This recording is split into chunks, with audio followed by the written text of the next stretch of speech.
My dear friends and students, मैं Irfan sir आप सभी का अपने YouTube channel perfect study centre के ऑनलाइन पोर्टल पर हार्दिक स्वागत करता हूं। आप सभी के लिए स्टडी से रिलेटेड मैं एक वीडियो बनाने जा रहा हूं, जो कि आप सभी के लिए मुझे उम्मीद है कि बहुत ही फायदेमंद होगा। और आज के इस वीडियो में हम लोग जिस विषय पर बात करेंगे वो विषय है इंग्लिश ग्रामर, अंग्रेजी व्याकरण, जो कि हमारे समाज के लिए, हमारी आज के लाइफ के लिए इंग्लिश एक बहुत ही महत्वपूर्ण स्थान रखता है। हमारे सभी के लिए बहुत ही जरूरी सब्जेक्ट है इंग्लिश। सभी को बोलना आना चाहिए, पढ़ना आना चाहिए। इसी इंग्लिश विषय में आज का हमारा जो टॉपिक है वो है degrees of comparison. Degrees of comparison के बारे में हम लोग इस वीडियो में चर्चा करेंगे, जो कि सभी के लिए, पढ़ाई से रिलेटेड सभी व्यक्तियों के लिए, छात्रों के लिए जरूरी है। खासकर 9th और 10th के लिए ये और जरूरी है। आने वाले मैट्रिक एग्जाम में, इंटर के एग्जाम में हमेशा इससे रिलेटेड क्वेश्चंस आते रहते हैं। तो इसी टॉपिक पर आज हम लोग चर्चा करेंगे। तो चलिए शुरू करते हैं। Degrees of comparison. तो डिग्रीज ऑफ कंपैरिजन का हिंदी होता है तुलना की अवस्था। डिग्रीज मतलब अवस्था और कंपैरिजन मतलब होता है तुलना, तुलना की अवस्था। इसका तात्पर्य यह है कि हम अपने दैनिक जीवन में, दिनचर्या में हमेशा किसी न किसी एक दूसरे से हम लोग तुलना करते रहते हैं कि वो अच्छा कर रहा है, मैं बुरा कर रहा हूँ, तो वो बढ़िया कर रहा है। या किसी वस्तु से तुलना करते हैं कि वो ज्यादा सुंदर दिखाई दे रही है वस्तु, ये वस्तु सुंदर नहीं दिखाई दे रही है। तो ये जो हम लोग एक दूसरे से तुलना करते हैं ना, और उस तुलना के दौरान किसी भी व्यक्ति या वस्तु की जो अवस्था होती है, जो सिचुएशन होता है, उसी चीज की अध्ययन हम लोग डिग्रीज ऑफ कंपैरिजन के अंतर्गत करते हैं। अब आप लोग समझ गए होंगे कि डिग्रीज ऑफ कंपैरिजन क्या है। तो डिग्रीज ऑफ कंपैरिजन किसी भी व्यक्ति या वस्तु की तुलना के दौरान एक अवस्था है जो यह बताती है कि कौन सा वस्तु या कौन सा व्यक्ति ज्यादा बेहतर है और ज्यादा कम है। इसी चीज की हम लोग पढ़ाई डिग्रीज ऑफ कंपैरिजन के अंतर्गत करते हैं। डिग्रीज ऑफ कंपैरिजन को शुरू करने से पहले मैं चाहूंगा कि एक और अंग्रेजी में चैप्टर आता है जिसका नाम है एडजेक्टिव, जिसका हिंदी होता है विशेषण। मुझे उम्मीद है कि आप लोग इस टॉपिक से, इस चैप्टर से पूर्ण रूप से अवगत होंगे कि एडजेक्टिव क्या है, विशेषण क्या है। लेकिन शुरू करने से पहले मैं संक्षेप में फिर से एक बार इस टॉपिक के बारे में भी थोड़ा सा जानकारी देना चाहूंगा आप लोगों की कि एडजेक्टिव होता क्या है। तो बस एडजेक्टिव ये समझ लीजिए, इसको हम लोग परिभाषा देते हुए अंग्रेजी में कह सकते हैं कि an adjective is a word which qualifies a noun or a pronoun। इसका अर्थ ये हुआ कि एडजेक्टिव यानी विशेषण एक ऐसा शब्द है, विशेषण एक ऐसा शब्द है जो किसी संज्ञा या सर्वनाम की विशेषता बतलाता है। कोई भी ऐसा शब्द जो किसी संज्ञा या सर्वनाम की विशेषता बतलाएगा उसे हम लोग एडजेक्टिव कहते हैं। यह होता है एडजेक्टिव। अब रह गई बात कि कैसे पता चलेगा कि कोई शब्द किसी चीज की विशेषता बतला रहा है। तो इसके लिए हम लोग एग्जाम्पल लेते हैं। एज फॉर एग्जाम्पल मैं बताना चाहूंगा, मान लेते हैं Ram is a good boy. Ram एक अच्छा लड़का है। अगर इस सेंटेंस के बारे में हम लोग बात करेंगे तो राम क्या है? एक नाउन है। सब जानते हैं कि राम एक लड़का है, Ram is a boy. But Ram एक लड़का है तो कैसा लड़का है? अच्छा भी हो सकता है, बुरा भी हो सकता है। तो इस राम को क्वालिफाई करने के लिए वर्ड क्या आया है? गुड। राम जो संज्ञा है इसकी विशेषता बतला रहा है गुड, इसलिए गुड क्या हुआ? अच्छा बता रहा है। ये क्या है? एडजेक्टिव है। ये आपका हमारा बन गया एडजेक्टिव। इसी राम से संबंधित एक प्रोनाउन के बारे में बात करेंगे। प्रोनाउन भी कह रहा है तो इसको बोल सकते हैं ऐसे भी, he is a honest boy. वह एक ईमानदार लड़का है। तो ही एक प्रोनाउन है जो कि राम के बदले में आया है, संज्ञा के बदले में सर्वनाम आता है। और इस ही का विशेषता बतला रहा है ये ऑनेस्ट। ये जो ऑनेस्ट वर्ड है ये यहाँ पर क्या हुआ? हमारा एडजेक्टिव हुआ। इसी तरीके से हम लोग समझ सकते हैं कि कोई भी वर्ड, कोई भी ऐसा शब्द जो किसी भी व्यक्ति या वस्तु की संज्ञा या सर्वनाम की विशेषता बतलाता है उसके बेहतर या बुराई बताता है, उस चीज को हम लोग एडजेक्टिव के अंतर्गत पढ़ते हैं, या हम लोग उसे एडजेक्टिव कह सकते हैं, कहते हैं। अच्छा, समझ गए होंगे। चलिए फिर हम लोग अपना पूर्ण रूप से वास्तविक टॉपिक जो हमारा है डिग्रीज ऑफ कंपैरिजन, इसके बारे में पढ़ना स्टार्ट करते हैं। इसके बारे में हम लोग अध्ययन करेंगे। हम एडजेक्टिव खोलते हैं। देखिए, डिग्रीज ऑफ कंपैरिजन के बारे में पढ़ना बहुत ही आसान है। जो भी बच्चे, जो भी स्टूडेंट्स एडजेक्टिव के बारे में जानते हैं, उनके लिए डिग्रीज ऑफ कंपैरिजन एक बहुत ही सिंपल और आसान सा टॉपिक है, बहुत ही आसान। जैसे आप सभी लोग जानते होंगे कि किसी भी चीज का कोई ना कोई भेद होता है, प्रकार होता है या रूप होता है, ऐसे भी चीजें होती हैं। तो हम लोग अभी एडजेक्टिव के बारे में जान चुके हैं, पूर्ण रूप से अवगत हो चुके हैं। तो हम लोग डिग्रीज का परिभाषा बनाएंगे, क्योंकि कोई पूछ सकता है कि व्हाट इज डिग्री, डिग्री बताओ क्या है, तुम डिग्री पढ़े हो। तो उसको हम लोग बताना चाहेंगे कि there are 3 forms of adjective. There are 3 forms of adjective. Each is called degrees of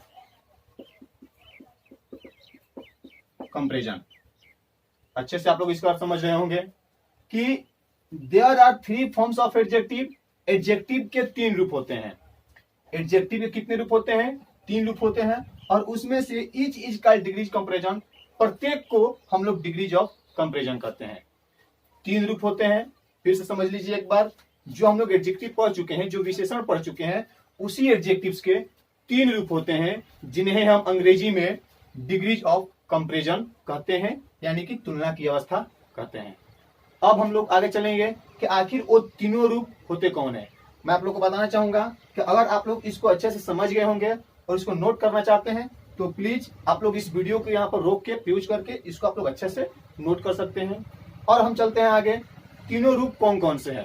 तो तीनों रूप में पहला जो हमारा रूप होता है एडजेक्टिव का, उसका नाम है पॉजिटिव डिग्री। पॉजिटिव डिग्री, ये हमारे एडजेक्टिव का पहला रूप है, जिसका हिंदी होता है मूलावस्था। जो दूसरा रूप है एडजेक्टिव का, उसको हम लोग बोलते हैं कॉम्परेटिव डिग्री, और इसका हिंदी होता है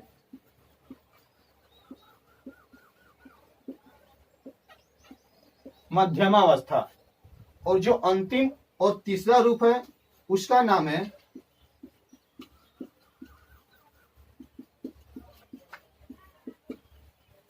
सुपरलेटिव डिग्री, और इसका हिंदी होता है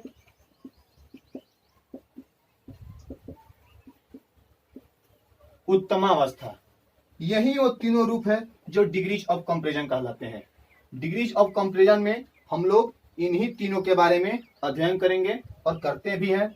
और बहुत ही सिंपल सी चीज है, ज्यादा प्रेशर नहीं देना है दिमाग पे, बहुत ही सिंप्लीफिकेशन तरीके से और बहुत ही नॉर्मल तरीके से मैं आप सभी को इसके बारे में बताऊंगा और समझाऊंगा, और आप लोग अच्छे से इसको समझ भी पाएंगे। इसको भी आप लोग नोट कर सकते हैं, डिग्रीज का जो डिफिनेशन है इसको, और इसके जो तीनों काइंड हो गए, जो रूप हो गए, इन तीनों का। अब हम लोग आगे इसके बारे में चर्चा करेंगे, ये बारी बारी से तीनों चीज क्या होते हैं। फिर चलते हैं आगे हम लोग।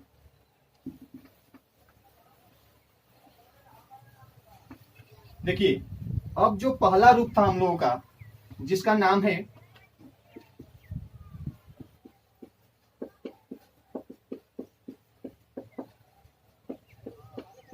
Positive degree. पॉजिटिव डिग्री क्या है, कैसे पता चलेगा कि एडजेक्टिव का जो पहला रूप होता है उसको पॉजिटिव डिग्री कहते हैं? तो ये समझ लीजिए, इसका हम लोग हिंदी क्या हम बताए थे, मैंने लिखा था हम लोगों ने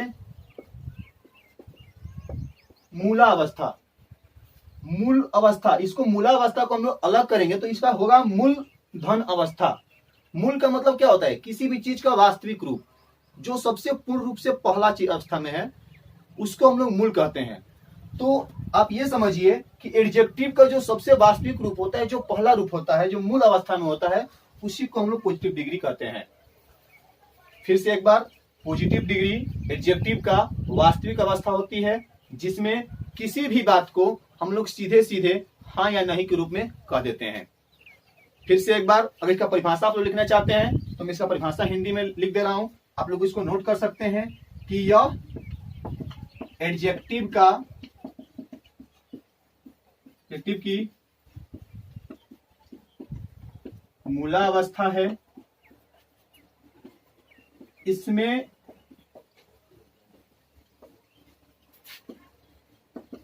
किसी भी बात को सीधे सीधे हाँ या नहीं के रूप में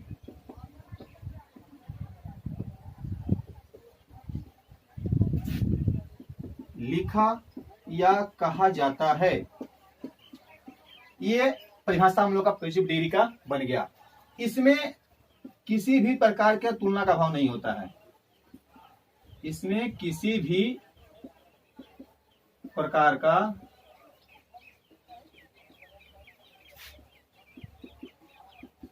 तुलना का भाव नहीं होता है। अभी मैंने बताया कि हम लोग डिग्रीज ऑफ फ्रीडम तुलना करते हैं, और मैं यहाँ पे लिख रहा हूं कि इसमें किसी भी प्रकार की तुलना का भाव नहीं होता है। मैं इसको समझा देता हूं आप लोगों को बहुत ही अच्छी तरीके से, सिंपल सी बात है। एग्जाम्पल के तरीके से इसको हम समझेंगे। एग्जाम्पल लेते हैं इसके लिए हम लोग।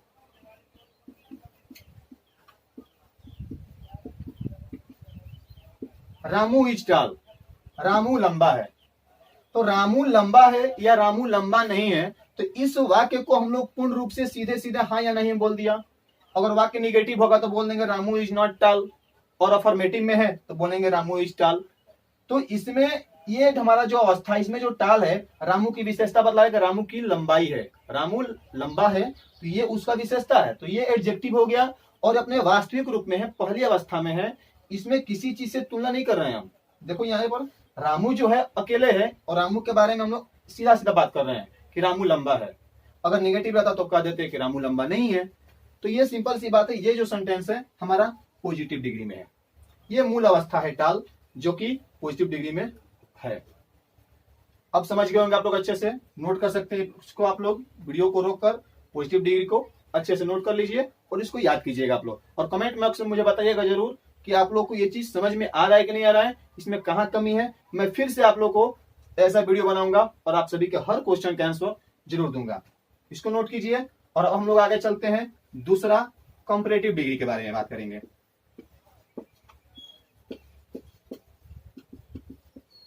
कंपैरेटिव डिग्री, इसका हिंदी क्या होता है लिखवा चुका हूं पहले मैं आप लोगों को, मध्यमावस्था। ये हम लोग का दूसरा रूप था कंपैरिजन ऑफ डिग्री का, कि कंपैरेटिव डिग्री मध्यमावस्था।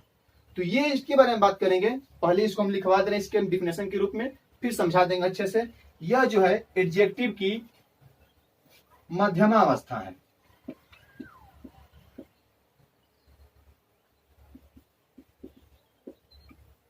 मध्यम का मतलब क्या होता है? बीच। मध्यम का मतलब क्या होता है? बीच, यानी कि जो बीच में होता है।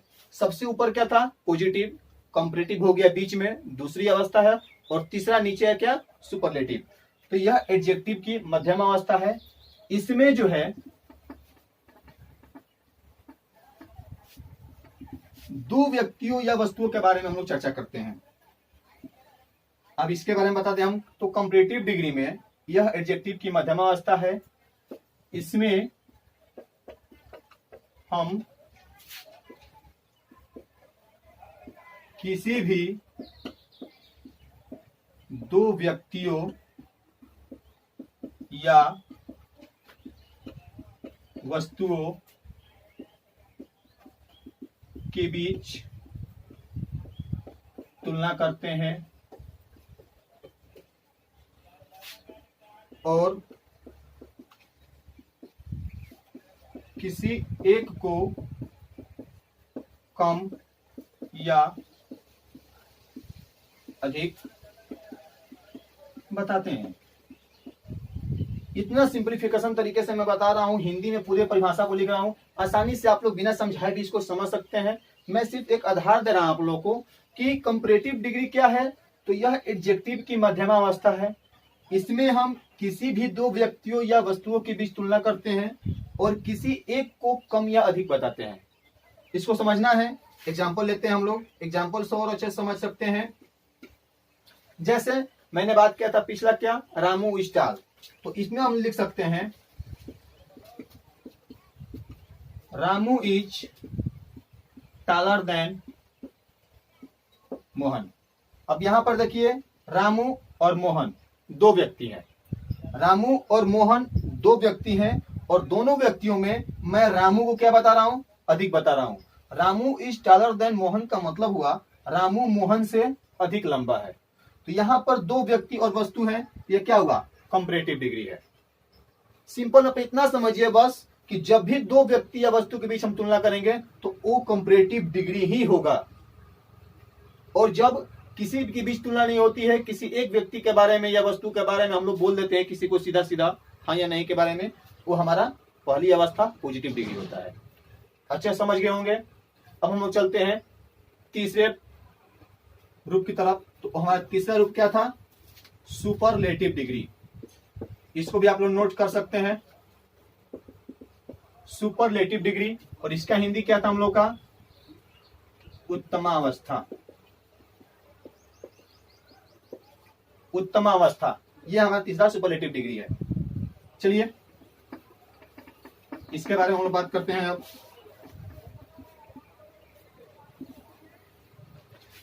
देखिए यह एडजेक्टिव की उत्तमावस्था है। उत्तमावस्था का मतलब क्या हुआ, उत्तम का मतलब होता है सबसे अच्छा। उत्तम हम लोग किसको बोलते हैं, सबसे अच्छे को, यानी कि सबसे अधिक को। वो चाहे अच्छाई के रूप में हम बताएं या बुराई के रूप में, सबसे अधिक भी होता है, अच्छा में भी सबसे अधिक होता है और बुरा में भी सबसे अधिक होता है। कोई व्यक्ति बहुत ज्यादा बुरा होता है, बहुत ज्यादा बेईमान होता है, या कोई वस्तु बहुत ही पूर्ण रूप से शुद्ध नहीं होती है, अशुद्ध होती है, तो उसमें इसको हम लोग उत्तमावस्था में इसको रखते हैं हम लोग। अब इसके बारे में हम लोग आगे चलेंगे। तो यह एडजेक्टिव की उत्तमावस्था है। इसमें दो से अधिक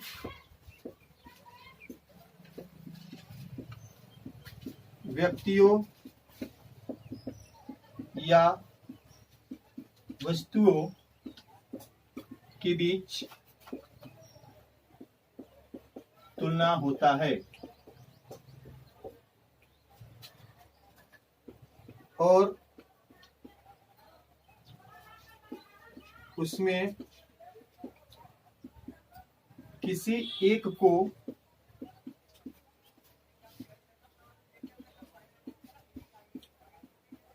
सबसे अधिक या कम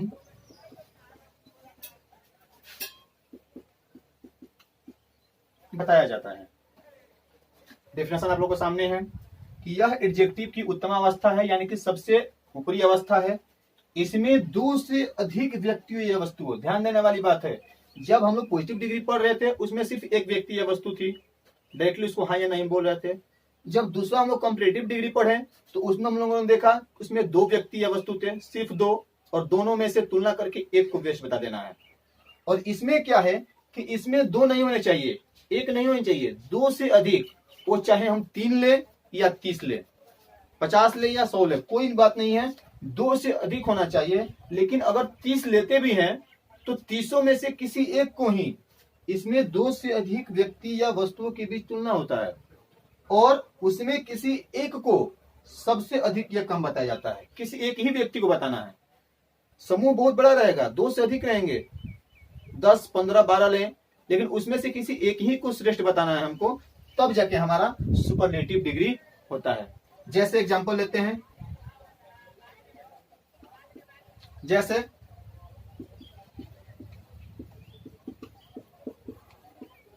Ramu is the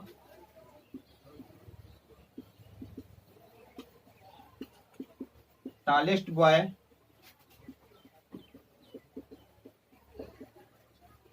of his class. Ramu is the tallest boy of his class. Ramu अपने वर्ग का सबसे लंबा लड़का है। ध्यान दीजिए यहाँ पर, रामू अपने कक्षा का यानी वर्ग का, तो क्लास में आप सभी जानते हैं, हम लोग सब जानते हैं कि क्लास में बहुत सारे बच्चे होते हैं, स्टूडेंट्स होते हैं। तो उन सभी में से यहाँ पर अधिक जनसंख्या है, संख्या अधिक है, लेकिन उसमें से हम लोग श्रेष्ठ किसको बता रहे हैं? ओनली रामू, सिर्फ रामू को। तो यहाँ पर जो है वो क्या है? Superlative degree. और सुपरलेटिव डिग्री का रूप क्या है हमारा? ये है द टॉलेस्ट। ये हमारा सुपरलेटिव डिग्री है। परिभाषा आप लोग के सामने है, इसको भी नोट कर लीजिएगा आप लोग अच्छे से। तीनों का रूप मैंने बता दिया, एक बार फिर समझ लीजिए इसको। यह एडजेक्टिव की उत्तमावस्था है। इसमें दो से अधिक व्यक्ति या वस्तुओं के बीच तुलना होती है और उसमें से किसी एक को सबसे अधिक या सबसे कम बताया जाता है, तब जाके हमारा सुपरलेटिव डिग्री होता है। और अब मैंने इसमें नोट नहीं लिखवाया, एक बार नोट में अगर आप लोग लिखना चाहे तो लिख सकते हैं, या मैं बता दूं कि हमेशा पॉजिटिव डिग्री में जो है वो एडजेक्टिव का फर्स्ट रूप, पहली अवस्था का अध्ययन करते हैं, उसको लिखते हैं। कंपैरेटिव डिग्री में जब भी हम कोई वाक्य बनाएंगे, सेंटेंस बनाएंगे, तो हमारा कंपैरेटिव रूप में कंपैरेटिव डिग्री का जो दूसरा अवस्था होता है, दूसरा रूप होते हैं, उसको लिखते हैं या बोलते हैं। और जब तीसरा बात करेंगे सुपरलेटिव डिग्री के बारे में, तो उसमें हमारा एडजेक्टिव की सुपरलेटिव डिग्री की अवस्था को लिखा जाता है, तीसरा। और इसकी पहचान ये है, सबसे महत्वपूर्ण चीज, कि इसमें हमेशा द लगा होता है। जब भी सुपरलेटिव डिग्री आएगा तो अपने साथ हमेशा द को लेके आता है। बिना द का सुपरलेटिव डिग्री जल्दी नहीं होता है। और ये हमारा डिग्री का जो कहा जाए तो संक्षेप में इंट्रोडक्शन था। डिग्री किसे कहते हैं, डिग्री के रूप कौन से हैं, और उनके बारे में आप सभी लोग पूर्ण रूप से अब अवगत हो चुके होंगे। ये हमारे आज के वीडियो का मकसद था बनाने का, और आप लोग को उम्मीद है कि अच्छे से इसको समझे होंगे। कमेंट बॉक्स में हमको जरूर बताइएगा कि आप लोग को इसमें से कितना समझ में आया। लर्न कीजिएगा इसको, और फिर जब हम नेक्स्ट वीडियो बनाएंगे तब आप सबसे फिर मिलेंगे, और उसमें हम एडजेक्टिव के डिग्री के अगले भाग की तरफ बढ़ेंगे। और उसमें हम लोग पढ़ेंगे इंटरचेंज ऑफ डिग्री, डिग्री का चेंजिंग कैसे होता है, डिग्री का रूप कैसे बदलता है, एक डिग्री को दूसरी डिग्री में कैसे चेंज करते हैं हम लोग। ये सभी चीजों को हम अगले वीडियो में आप सभी के बीच लेके आएंगे। तब तक के लिए इस वीडियो को हम रोकते हैं, और आप सभी को बताते चलें कि हमारे चैनल जो परफेक्ट स्टडी सेंटर है, इसको आप लोग जरूर सब्सक्राइब कीजिएगा और शेयर कीजिएगा, क्योंकि इस चैनल पर मैं स्टडी से रिलेटेड हमेशा वीडियो अपलोड करता रहूंगा आप सभी के लिए। और साथ ही साथ 9th और 10th के जितने भी सिलेबस हैं, उन सभी सिलेबस का भी मैं कोशिश करूंगा कि हर एक सब्जेक्ट का कुछ पार्ट आप लोग के बीच भेजता रहूं, ताकि इस लॉकडाउन की स्थिति में भी सभी स्टूडेंट्स अपने घर पर बैठकर पढ़ाई कर सके और उसका लाभ ले सके। और आप सभी के बीच इस चैनल पे मैं कुछ और मोटिवेशन स्पीच भी डालने वाला हूं, जो कि बहुत ही जल्द अपलोड होगा इस वीडियो पे। तो प्लीज आप लोग इस चैनल को जरूर सब्सक्राइब कीजिएगा, और कमेंट बॉक्स में हमको जरूर बताइएगा कि आप लोग को ये वीडियो कितना फायदा होगा। तब तक के लिए धन्यवाद।